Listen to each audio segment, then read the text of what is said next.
Support for this project is provided by Waterlocks. Waterlocks lets wood be beautiful. And Biloxygen. Biloxygen will replace the oxygen in the can and keep your oil-based finishes from skinning over and going bad. I use Biloxygen because it works. Hi everyone, and welcome back to the shop. In this detailed video, I'll build a 60-inch round dining table made of rift and quarter sawn white oak. If you'd like to build this project, there are professional plans on my website, and I'll have a link in the description below. Let's get to work. I'm building the base of the table out of 8/4 quarter sawn white oak, and I'll get started by cutting the legs to a rough length. I'll use the jointer to put a straight edge on one side of each board, and then use the table saw to cut the legs to width.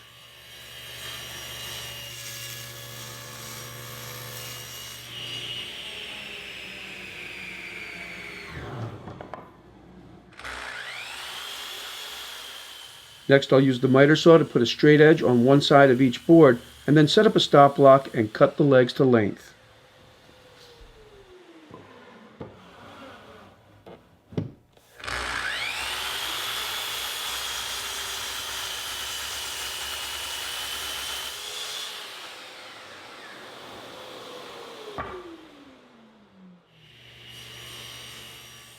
Before I do any more work on the legs, I'll cut a piece of 1/2-inch plywood at the same width and length to make a pattern.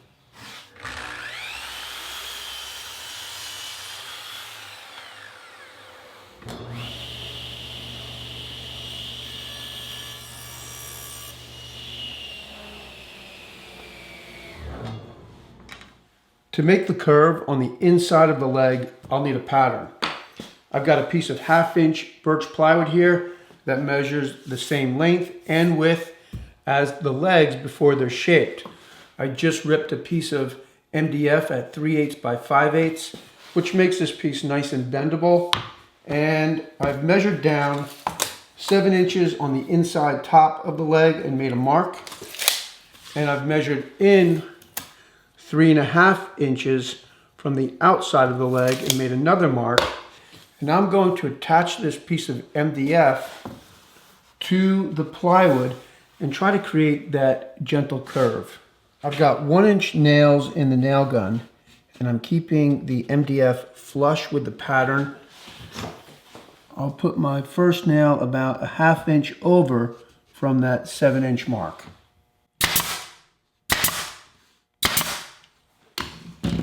The mark at the bottom of the leg, I did have it 3.5, but I think 3.25 would look better. I'm adding a small dab of hot glue. Is that the right spot? Yes. And I'm going to bring the MDF over and push it down on that hot glue.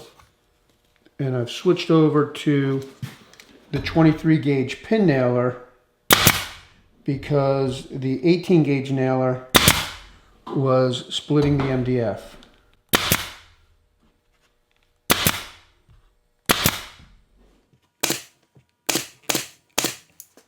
I'm also adding a few dabs of hot glue behind the MDF as a little bracing.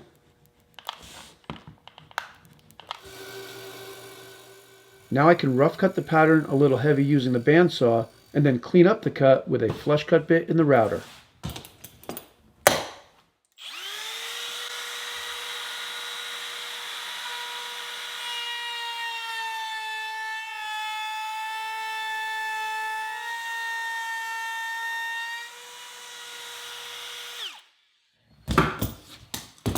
Now I can remove the MDF, pull the nails out with a pair of pliers, and if any hot glue is left on the pattern, I'll scrape it away with a sharp chisel. Now that I have the pattern for the inside of the leg figured out and made, I'm going to put it to the side. I'm not ready to use it yet, but I just kind of wanted to figure that part out. In fact, I won't be doing any shaping to the legs until the mortises are cut. The next step is to start working on the cross braces in the middle. The two pieces in the center are connected with a lap joint. They measure 6 inches by 18 1/4 inches, and I'll need to add 4 inches to that measurement to allow for a 2-inch tenon on each side. I'm ripping the boards for the cross brace a little heavy at 6.5. I'm also keeping the boards long, and that will give me a cutoff at the same thickness that I can use as a test piece.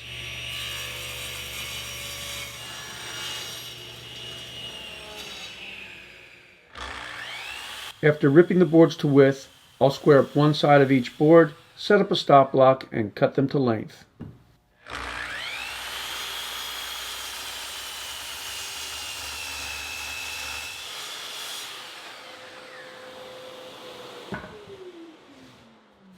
Because this is going to be such a deep lap joint, I'll make it by first ripping the board in half and then cross-cutting the part in the center out and then joining the two boards back together to create the joint.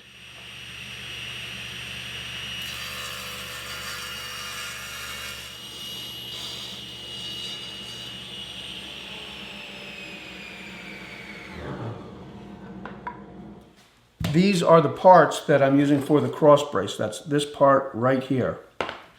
I've measured and marked the center. I've also found the center of one of the offcuts. It's the same thickness as the material that I'm using for the cross brace.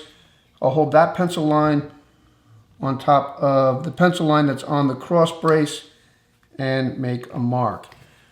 Now I can set up a stop block and cut this side and this side of the lap joint. I'm about to make the cut, but here's a quick way to test your measuring before you cut into your workpiece.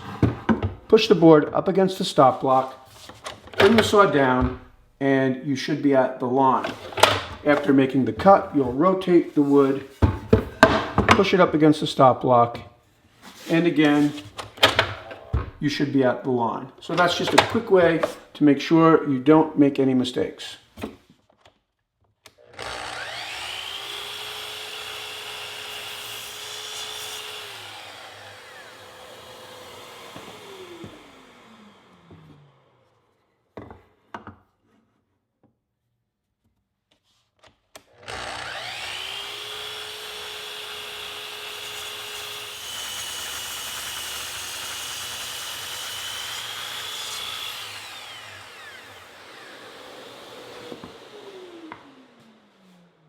Now I'll join the parts back together, making sure that I'm flush on the ends, and I'll use biscuits to help with the alignment.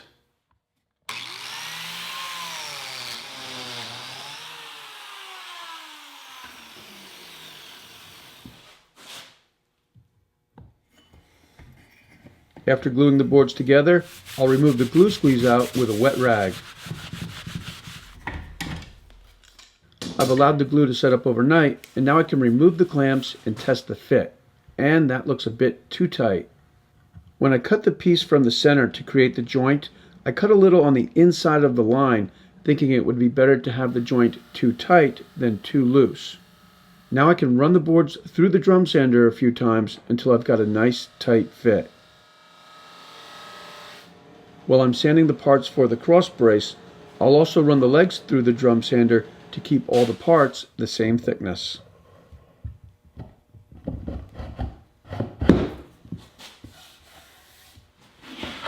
The next step is to cut the mortises in the legs. I'm using a plunge router to cut the mortises, and I posted a detailed video on this portion of the build a few days ago. I'll have a link to that video in the description below.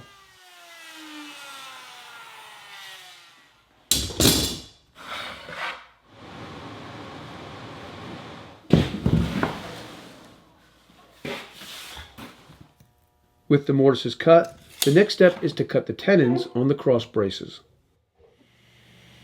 I'm using a cutoff that's the same thickness as the workpiece to test the fit. I'll sneak up on the cut until I've got a nice snug fit.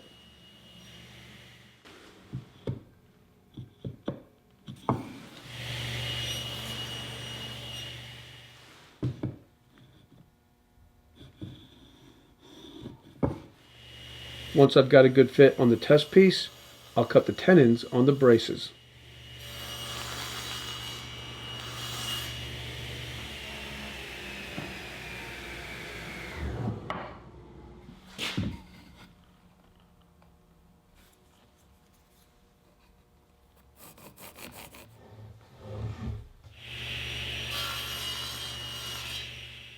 Once I've finished cutting the sides of the tenons, I'll repeat the process and cut the top and bottoms.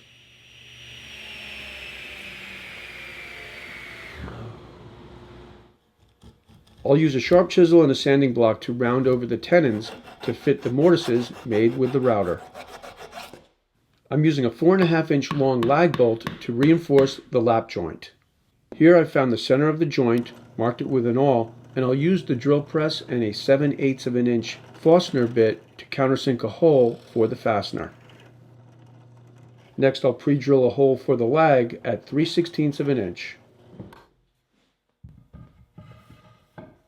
After putting the brace back together, I'll use the same 3/16 of an inch drill bit to pre-drill into the bottom brace. Then I remove the top of the brace and drill the hole a bit wider at 1/4 of an inch. This will allow the bottom brace to suck up nice and tight when I join them together with the lag bolt. Now that I have the mortises cut in all of the legs, I've figured out the cross brace and cut the tenons. I can use the pattern that I made earlier to trace the pattern on the legs, make the rough cut on the bandsaw, and then clean up the cut with a flush cut bit in the router. Making sure that I'm flush at the bottom and the back, I'll trace the pattern.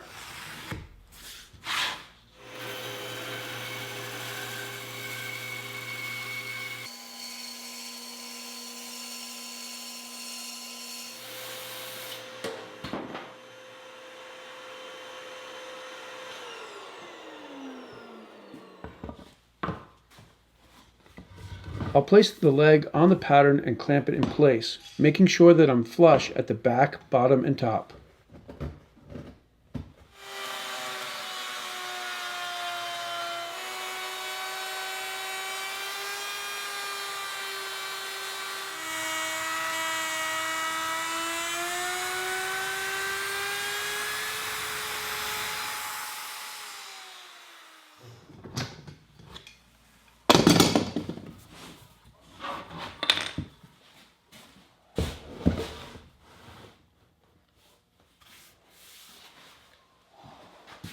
The next step is to cut the tapers on the outside of the leg, and to do that I'll need to make a tapering jig. I'm starting with a piece of 1/2-inch plywood that measures 12 inches by 40 inches, and I've got my leg pattern here.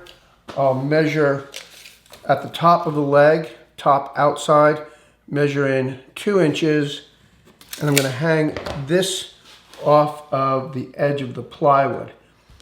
At the bottom of the leg, I'll keep the bottom flush. That way when I run this through the table saw, this part will be cut away. To make sure that everything stays in place while I'm making the cut, I'll add a few 3/4-inch plywood cleats by tacking them to the 1/2-inch base of the jig.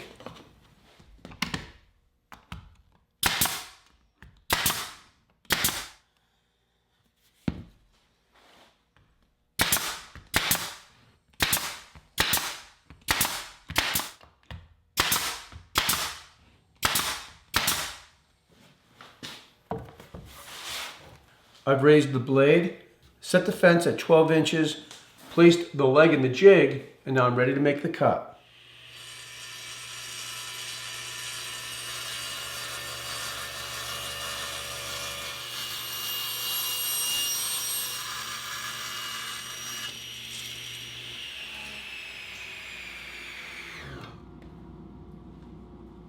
Now I have the cross brace basically finished. The legs are looking pretty good. I may end up doing a little shaping towards the bottom, but I want to think about that for a bit. So now I'm going to move on to this part right here. This adds stability to the tabletop. It's made with a lap joint at the center, and I'm going to make this out of 5/4 material, and I'll get started by rough cutting the boards to length.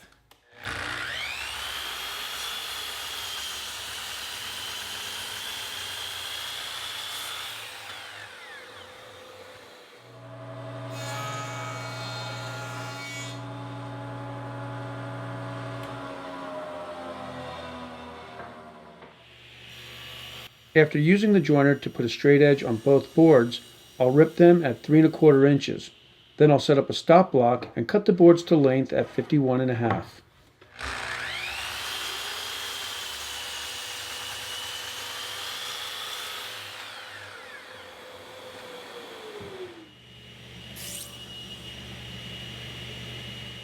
I'll use the offcut to test the fit of the lap joint.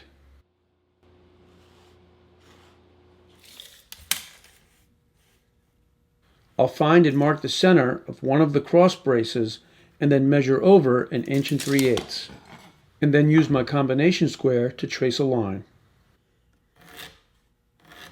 Now I can hold the other brace on the line and trace another line on the opposite side.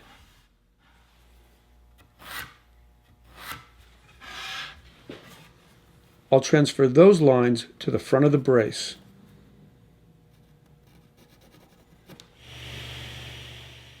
I'll set up a stop block on the crosscut sled and cut 1 saw kerf on each board. Next, I'll use one of the boards to sneak up on the other side of the lap joint. Once I've got a good fit, I'll clamp the stop block in place and cut the second joint.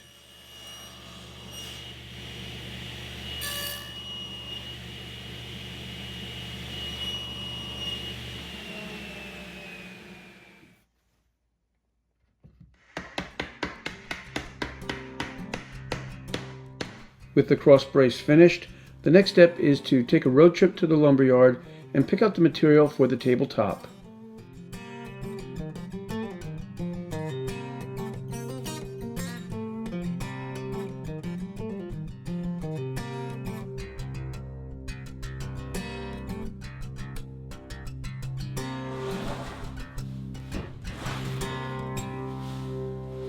I just got back from the lumberyard, and I've got a few really nice boards of 5/4 rift sawn white oak.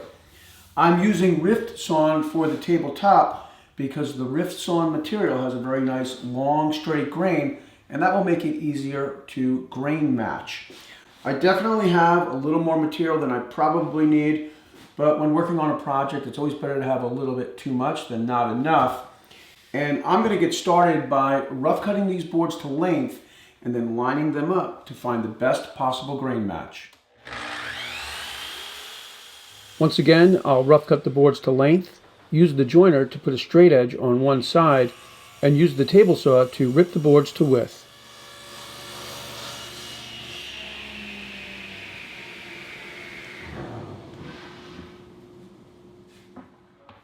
I've got a straight edge on both sides of all of the boards. I've rough cut the boards to length 1/2 inch heavy, aligned the boards in the order they're going to be joined together, and found the center. Now I'm going to use this homemade compass to draw a circle on the top.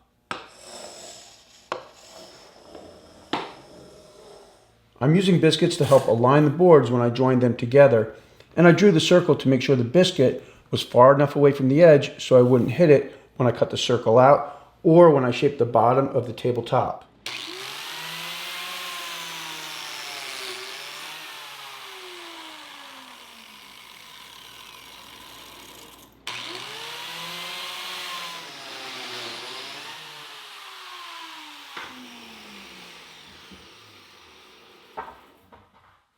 Because the tabletop is really heavy and hard to handle, I'll build the top in 2 halves. Allow the glue to dry overnight, and the following day I'll join the 2 halves together. Notice that I'm using painter's tape on top of the bar clamps to prevent the clamps from staining the wood. The black pipe of the bar clamp combined with wood glue will create a deep dark stain that is very difficult to remove by sanding.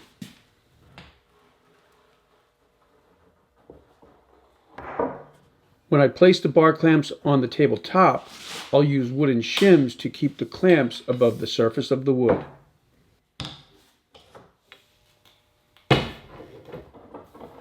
I've allowed the glue to set up overnight. Next I'll remove the clamps and rough sand both sides of the tabletop.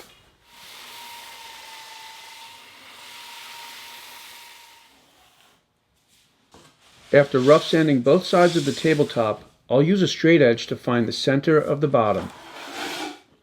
I'll mark it with an awl and then drill an 1/8 inch pilot hole about 3/8 of an inch deep. I used the drill press to drill a hole in this block, and I'll use it as a guide to make sure that I drill the hole straight.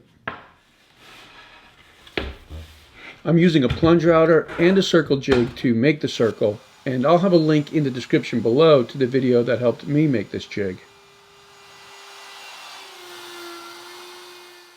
I want to avoid overworking the router and the router bit, So I'll cut the circle in several passes, removing about 1/8 of an inch of material with each pass.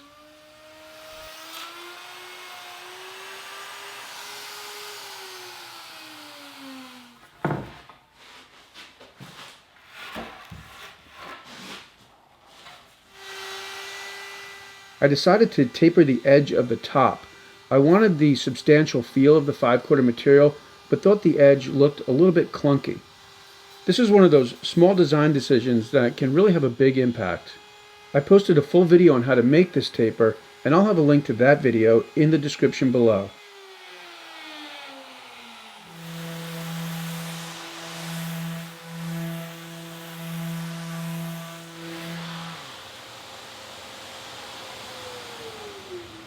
After shaping and sanding the bottom of the tabletop, I'll apply 1 coat of Waterlox finish to prevent the wood from being marked or stained while I continue to work on the project.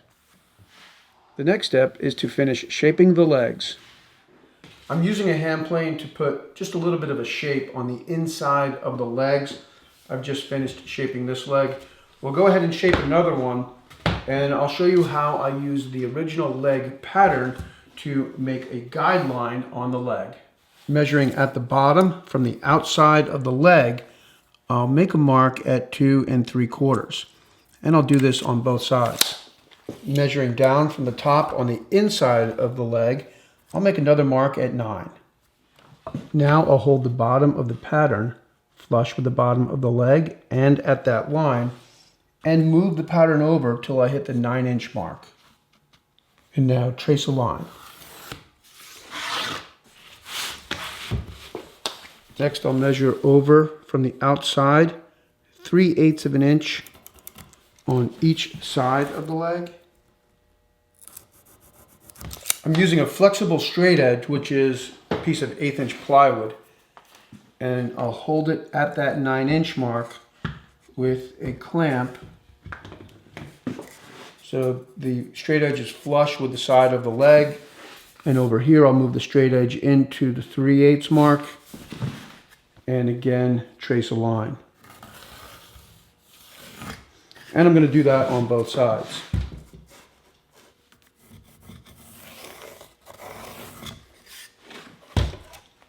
Now when I shape the leg, I'll use these guidelines as a reference point.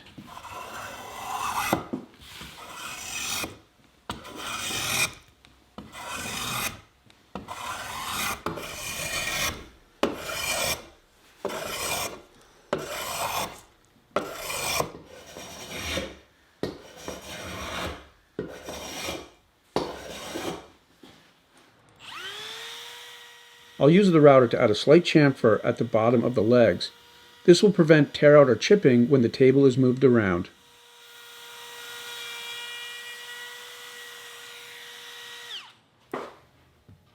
After sanding the legs and the brace, I'm ready for the glue up.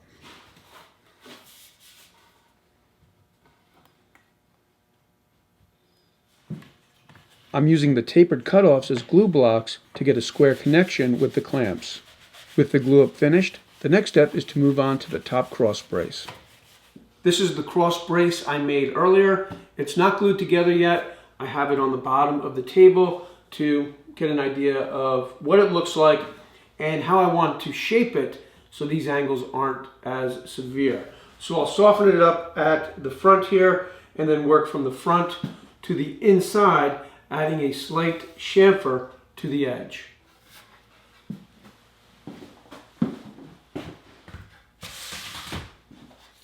I'll start by measuring in 1/2 of an inch at the front of each edge, and I'll make a 45-degree angle cut using the miter saw. I drew the pencil line as a reminder to make the cut on the right side of the board. By using a stop block, I know the cut will always be in the same place.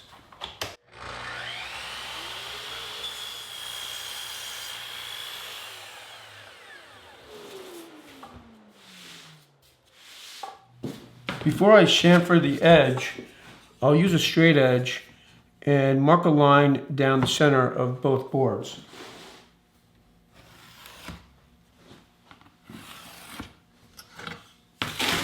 To make what I'm referring to as a tapered chamfer, I'll measure from the edge and make a mark at 16 inches. And then I'm going to hold the straight edge at the bottom of the miter cut and at that mark. And trace a line.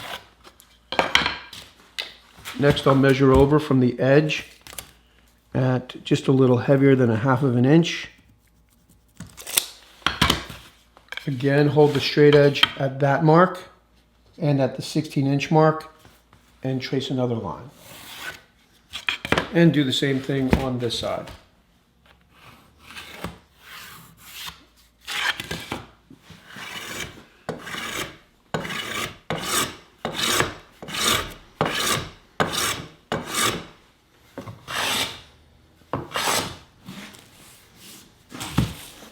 I finished shaping both of the braces, and this brace is going across the grain, so I need to allow for expansion and contraction. I'll use the biscuit joiner to create slots and then make wooden clips to attach the base to the table. This brace is going with the grain, so I don't need to worry about expansion and contraction, and all I need to do is pre-drill and countersink holes for screws. I've measured from the edge 2.5 and 18 inches, and I'll make the slots on both sides.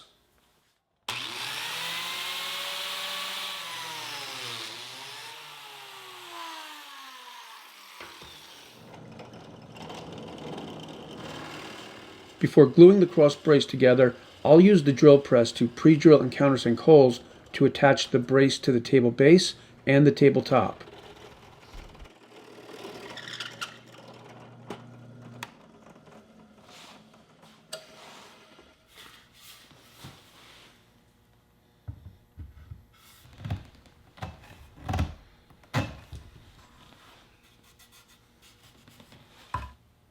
With the glue set up on both halves of the table base, I'll join them together with wood glue and reinforce the lap joint with a 4.5-inch lag bolt.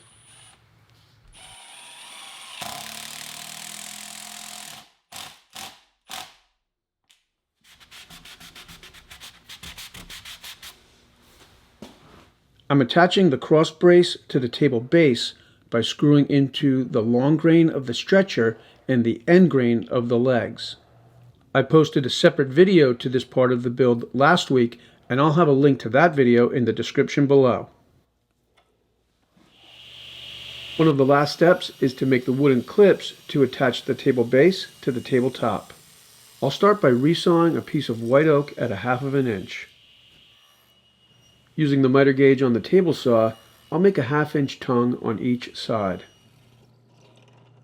I'll use the drill press to pre-drill and countersink 2 evenly spaced holes on each clip. Next, I'll use the miter saw to cut the clips at 2 inches. A little shaping on the bandsaw and the belt sander, and they're done.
Okay, well, I am really happy with the way the table turned out.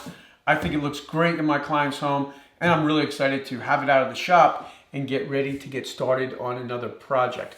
If you want to build the table, don't forget there are professional plans on my website, and I'll have a link in the description below.